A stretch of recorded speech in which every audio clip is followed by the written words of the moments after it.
यातील भूमिका आणि कलावंत राजा साई वरखडे,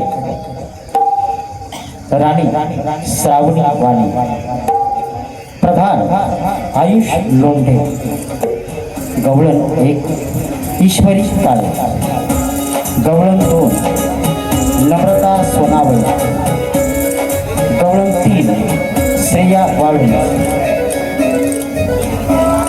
गवळण 4 अनुष्का मोरे, शाहीर साईराज कदम, शिपाई 1 साईदीप अंतरे, शिपाई 2 साईराज कदम, देवाच्या भूमिकेत आदेश जायभाई, भालदार प्रज्वल नेहे, शिक्षिका रिया कावळे, शिक्षण मंत्री सृष्टी साळुंखे, हैबत अर्णव दौंड, गैपत प्रतीक कुटे. चला तर मग सादर करूया शाळेला चाललो आम्ही, शाळेला चाललो आम्ही.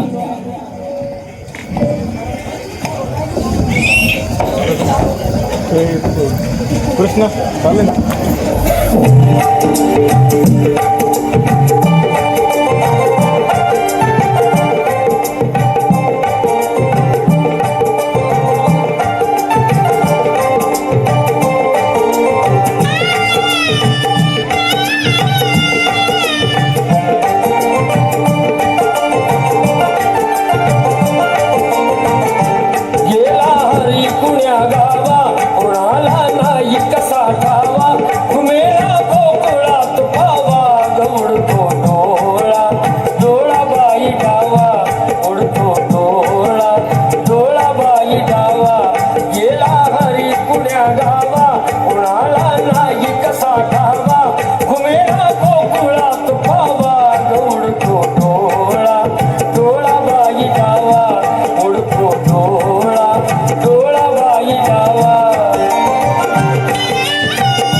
Gracias.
राजाने काहीतरी विचार करूनच निर्णय घेतला असेल ना. मला राजाकडून माहिती घ्यावी लागेल, मग बघू. देवा नाही, तू आत्ताच्या आत्ता फोन लावून राजाला सांग. हो देवा, तुला आमचं ऐकावंच लागेल. होय होय होय, तुला आमचं ऐकावंच लागेल. बरं, मी राजाला फोन लावतो.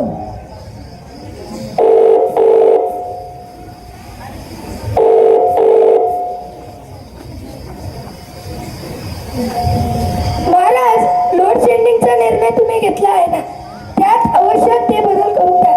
राज दरबाराची कैफियत थेट माझ्यापर्यंत म्हणजे देवापर्यंत आली आहे. म्हणून माझी आज्ञा आहे, प्रजा सुखी तर जग सुखी.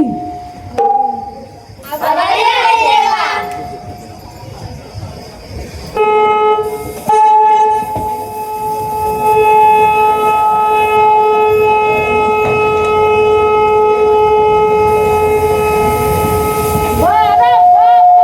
होशियार अरण्येश्वर नगरीचे विद्वान पराक्रमी राजाधिराज मिलिंदराज एक आहेत हो. आणि त्यांच्या महाराणी कन्याराणी एक आहेत हो.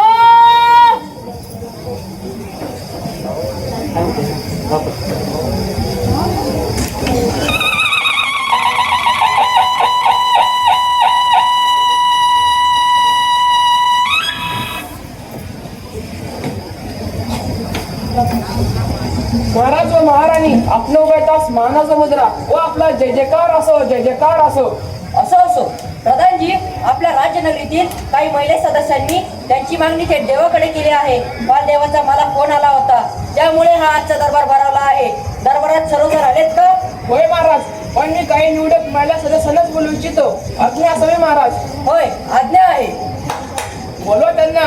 अरण्येश्वर नगरीच्या राज दरबारात माननीय महाराजांकडे आपला प्रश्न सोडवण्यासाठी आपल्या प्रधान साहेबांनी निवडलेल्या सदस्यांनी हदफमध्ये सामील होण्याची महाराजांची आज्ञा आहे हो.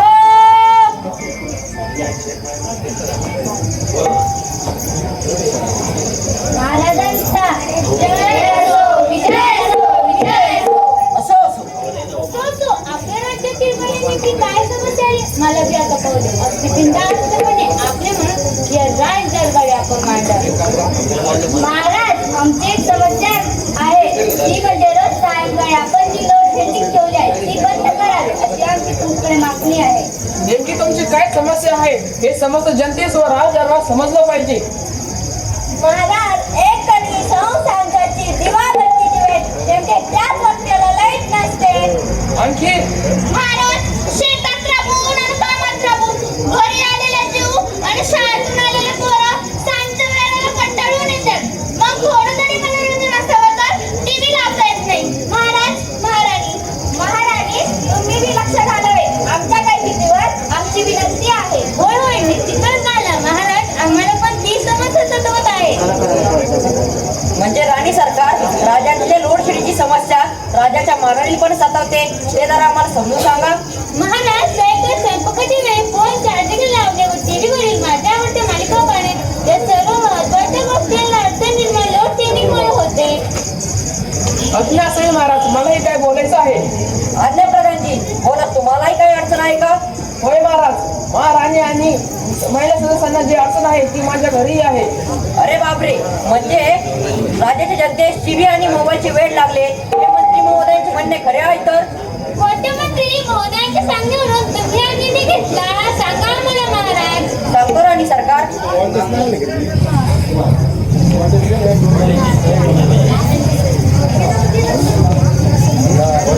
माफिया साहेब महाराज, माझ्या घरी बी तेच आहे. माझ्या घरी माझी ताई, माझी आई दररोज मला तेच सांगते, तुम्ही माझ्या घराची विनवणी सांगा. अरे, असे काय बोलतोस? आपल्या राज्याचे महाराज खूप काळं आहे. महाराज, रोड शेडिंग सुरू झाल्यापासून माझ्या घरी माझी आई, माझी बायको आणि माझी आजी आणि माझी टाबरटुबरं पण माझ्यासंग बोलत नाही महाराज, बोलत नाही. अरे बापरे, म्हणजे एक समस्या सोडवण्यासाठी घेतलेल्या निर्णयाची दुसरी समस्या तयार झाली. होय महाराज. कोणत्या मंत्री महोदयांच्या सांगण्यावरून तुम्ही हा निर्णय घेतला, सांगा आम्हाला महाराज. सांगतो राणी सरकार. प्रधानजी, उद्या पुन्हा दरबार सांगा आणि राज दरबारात शिक्षण मंत्री व त्यांच्या सल्लागार शिक्षकांना हजर राहण्यास सांगा. मग तो काय निर्णय घेऊ. आज्ञा महाराज. राजाच्या जनतेस मी आश्वासन देतो की उद्या पुन्हा राजदरबार होईल व राजदरबारात शिक्षण मंत्री व त्यांच्या सल्लागार शिक्षकांना बोलवण्यात येईल व दोन्ही बाजून ऐकून निर्णय देण्यात येईल. तो निश्चित जन हिताचा असेल. निश्चिंत व्हा. महाराजांच्या आजच्या दरबाराचे काम आहे ते थांबवण्यात येत आहेत. हो विजय असो, विजय असो, विजय असो.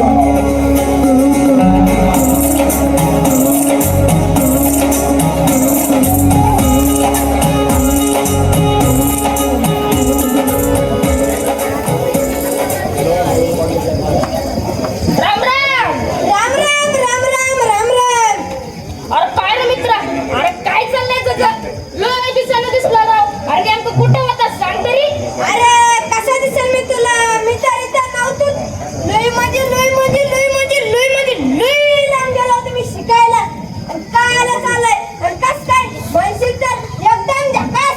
माझं सोडलं पुढं बोल. अरे सोडलं म्हणजे तुझं सांग. तुझं कसं काय चाललंय बाबा? अरे बाबा माझं म्हणजे एकदम म्हणजे लय म्हणजे फक्कड चाललंय बघ.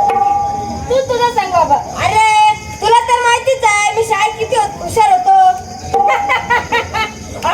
अरे मग तुझ्या इतका अभ्यास पूर्ण नसलेला शिक्षकांच्या शाळेत आल्या मार खाणारा तुझ्या इतका लाडका पोरगा आणि तू म्हणतोस तसं हुशार पोरगा आपल्या वर्गात शोधून तरी सापडला असतं का? बरं लय हुशार होता राव. अरे ऐक, हुशार पोरांवरच मास्तर लोक जातात. ऐक, म्हणून तर माझ्या बापाने मला मामाच्या गावाला पाठवलं. मग मी तिकडं कंदीला वर अभ्यास केला.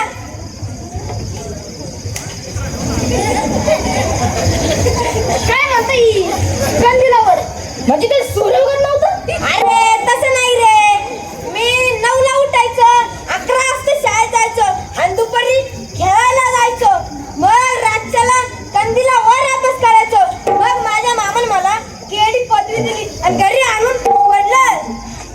बरं आता केडी म्हणजे आणि ही कोणती नवीन डिप्लोमा आली? अरे केडी म्हणजे कंदील डिप्लोमा. कळलं का? आता सारं समजा कळायला राव. तू काही डिग्री डिप्लोमा केला का नाही? केला की तुझ्यापेक्षा लय अवघड शिक्षण घेतलंय मी. कोणतं रे? मला तरी कळू दे. अरे ज्ञान संपादन कसं करावं यासाठी मी लय विचार केला. आणि पण तू तुझ्या मामाच्या गावाला गेला होता. अरे उच्च शिक्षणाला. अरे मग मी फार विचार करून मला एक शोध लागला. कसा? शिक्षणाचा? हा. अरे माझ्या घरी लुई पाहून आलं होतं. मला झोपायला उशीच नव्हती. मग मी माझ्या डोक्याखाली पुस्तक वह्या घेतल्या. बाबा येड्या नाही. मला आपोआप सारं ज्ञान प्राप्त झालं आणि मीच मला शिक्षित घोषित करून टाकलं आणि माझा डिप्लोमा दिला. कोणता रे? एवढी म्हणजे कृषी डिप्लोमा. कळालं का? हा. कसं काय? तू सर लय हुशार होता ना. अरे अशीच फेकली होती तू तर तशीच पाठवून लावली राव. अरे तू जाऊ दे. अरे आपल्या गावातले पोरं मोबाईल राहील फ्री फायर आणि या दिसते का मला वैष्णवी चौकातले त्या मालिका बघतात म्हणून आपल्या राज्यात लोड शेडिंगवर दरबार आहे. मग कसं काय? अरे मग त्यावर तर दोन्ही बाजून ऐकून घेऊ आपण. महाराज सुनावणी करणार आहे ती. अरे लय माझी येईल बा. उद्या निर्णय ऐकायला जाऊ आपण. चल चल.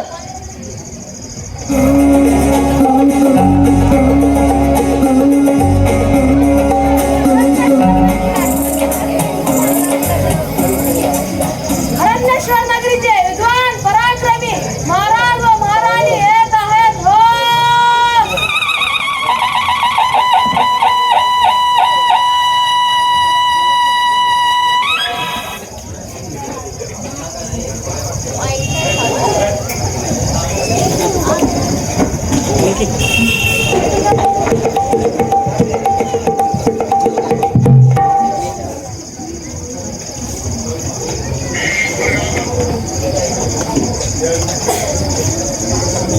प्रधानजी कारवाईला सुरुवात करा.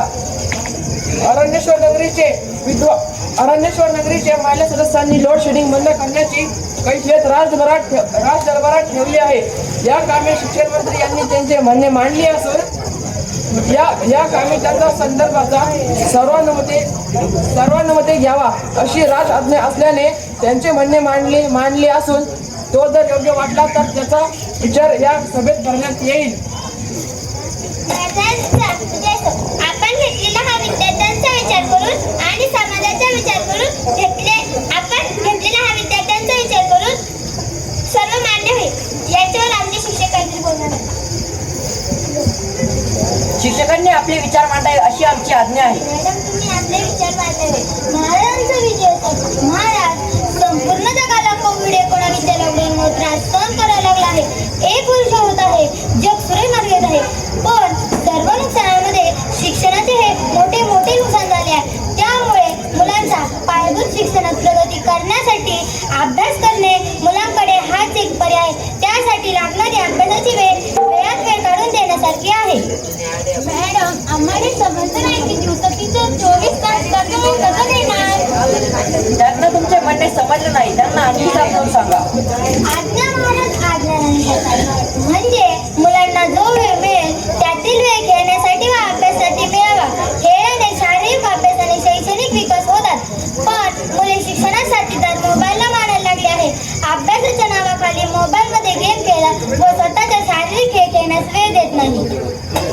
हो, हे खरे आहे. माझ्या घरी असंच आहे. माझा मुलगा शाळेतून घरी आल्यावर मोबाईल घेतात व तासंतास खेळत बसतात. मॅडम, आमचं असंच आहे. आमच्या राजकारणीला तर इतक्या लहान वयात डोळ्यांचे चष्मा लागले. डॉक्टर म्हणाले की लक्ष द्या आणि मोबाईल कमी पहा, कमी खेळा, सकस आहार घ्या. हे सर्वांगीण विकासाचं वय आहे. लेखन, वाचन, पाठांतर या सर्व शैक्षणिक विकासामध्ये मुले फार कमी आहे. तसेच शारीरिक विकासामध्ये मुले फारच कमी आहे. काहींच्या डोळ्यांना चष्मा तर काहींना जेवण कमी असल्यामुळे चिडचिड होते. शाळेत तर चक्कर येणे अशा बऱ्याच घटना घडतात. मग तुमचे म्हणणे हेच की लॉकडाऊन गेले, आता लोड शेडिंग करून फारसा परिणाम साधता येईल. मुले अभ्यास करतील व त्यांची प्रगती होईल व आपल्या राज्याची प्रगती होईल. नाही महाराज, म्हणजे पालकांनी घरी आल्यानंतर आपल्या मुलांकडे तितक्याच काळजीने पाहायला हवे तितके ते पाहत नाही. घरी आल्यानंतर टीव्ही व मोबाईल यामुळे मुलांकडे लक्ष देत नाही. मॅडम, घेतो आम्ही काळजी. प्रत्येक आपली पालकांची काळजी घेतच असते, यात आमची हरकत नाही. पण मॅडम, हाच खरा आरोप आहे. आपल्या राज्याचे शिक्षण मंत्री यांनी त्यांच्या सल्लागार शिक्षकांना आपल्या सभेत बोलवून नेमकी समस्या काय आहे हे समजावले. मला माझ्या प्रजेचा अभिमान वाटतो की ते शिक्षणाशिवाय प्रगती करू शकत नाही, पण जगताना मनोरंजनही तितकेच गरजेचे आहे असे मला वाटते. म्हणून राज्यातले लोड शेडिंग बंद असेल. महाराजांचे विजय असो. तुम्ही आमचे म्हणणे ऐकले, महाराजांचे आभार.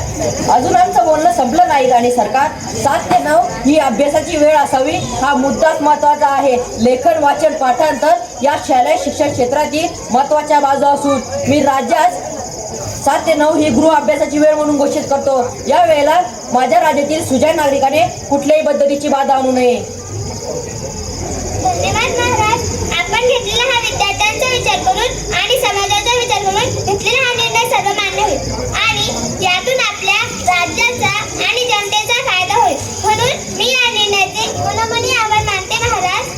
मात्र नाही सरकार, पण तुम्ही जर टीव्हीवरील मालिकांसाठी 10,000 प्रश्न ठेवला तर मी देशाच्या हितासाठी, मुलांच्या भविष्यासाठी बोलत आहे. महाराज, मला मॅडमची मागणी रास्त वाटते. कारण शेवटी शिक्षणाशिवाय देशाचा विकास हा नाही तर वेळेची काळाची गरज आहे असे मला वाटते. आज्ञा असावी महाराज. महाराज, मला आता पटलं आहे. मॅडम सांगत आहेत ते आपल्या सर्वांची हितातच सांगत आहेत. मॅडम, मला तुमचा वेळ वाटतो. तुम्ही तुमचं म्हणणं आम्हाला पटवून दिलं, पण राज्याचा निर्णय राजदरबारी अगदी मुद्देसूदपणे पटवून सांगितल्यास आभारी आहे.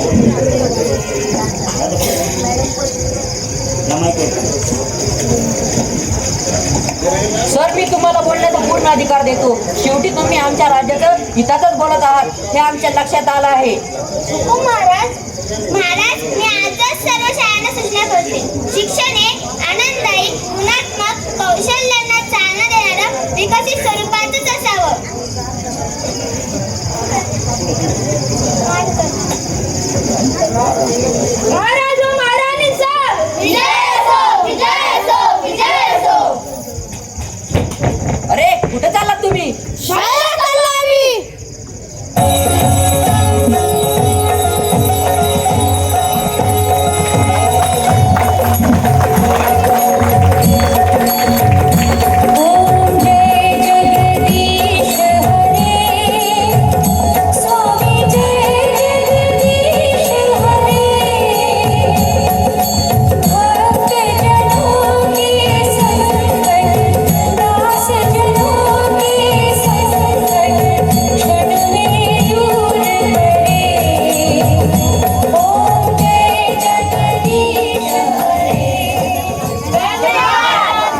धन्यवाद. शाळेला चाललो आम्ही. वैष्णवी चौक थांबा तसं सगळे थांबा. वैष्णवी चौक मित्रमंडळाने आम्हाला हे नाटक सादर करण्यास परवानगी दिली त्याबद्दल मी माझ्या बालकलाकारांसह वैष्णवी चौक मित्रमंडळाचे मनापासून आभार मानतो. एकदा जोरात टाळ्या वाजवायला पाहिजे माझ्या कलाकारांसाठी. या नाटकाचा उद्देश असा आहे, शिक्षक असल्या कारणानं लेखन, वाचन आणि पाठांतर या उपक्रमासाठी हा शालेय विषय मी नाटकातून मांडला. हा आपण अगदी मन लावून ऐकला, त्याला रिस्पॉन्स दिला, प्रतिक्रिया दिली, त्याबद्दल मी सर्व प्रेक्षकांचे, रसिक प्रेक्षकांचे मनापासून आभार मानतो आणि वैष्णवी चौक मित्रमंडळाचे पुनश्च एकदा मनापासून आभार मानतो. धन्यवाद.